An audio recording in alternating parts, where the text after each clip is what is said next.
मंडळी, मी आता पोस्ट केली होती की ह्या जगामध्ये नवरा बायकोच्या नात्या इतकं पवित्र नातं दुसरं कोणतंच नाही. तर त्याला एका सरना खाली कमेंट केली की सोलापूरच्या एका सुप्रसिद्ध डॉक्टरना पत्नीच्या छळाला कंटाळून आत्महत्या केली. ही बातमी आहे 1-2 दिवसातलीच. तर हे बी बरोबर आहे की सगळ्याला चांगल्या बायका भेटत नाही. काही बायका नवऱ्याला लय त्रास देत्या. एक संघटना आहे पत्नी पीडित पुरुषांची. बरोबर आहे का? की ज्याला बायकायला लय त्रास दिला ना, अशा लोकांची एक संघटना आहे. तर काही बायका नवऱ्याचा लय छळ करत्या प्रॉपर्टीसाठी, नांदाला येत नाही आणि त्याला प्रॉपर्टी मागत्या. काही बाया लफडे लुफडे करत्या. पण मी जी पोस्ट केली तर मला चांगली बायको भेटली म्हणून केली.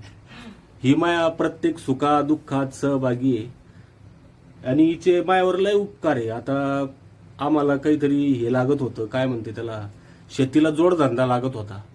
तर मग हे सोशल मीडियावरून बी पैसे कमवता येते याची थोडी कल्पना होती. तर मग मी तिला म्हणलं तर तिनं कशाचाच विचार नाही केला की मला आईबाप काय म्हणल, तिचे मायबाप काय म्हणन, समाज काय म्हणन. ती म्हणली की मी कोणाचाच विचार नाही करत, जगाचा विचार नाही करत, तुम्हीच माझं जग आहे. आणि तिनं मला साथ दिली. बरोबर आहे. आणि आज आम्ही इथपर्यंत पोहोचलो, फेमस झालो. आम्ही कोणत्या बी गावात जाऊ द्या, आम्हाला सगळे ओळखते. तर तिचे मायावर लय उपकार आहे आणि मला तर तेव्हापासून तिच्याबद्दल लय आदर वाटतो. म्हणून मी पोस्ट टाकली होती. बाकी हाताचे 5 बोट सारखे नाही राहत. काही बाया चांगल्या असतील, काही नसतील. थँक्यू. धन्यवाद.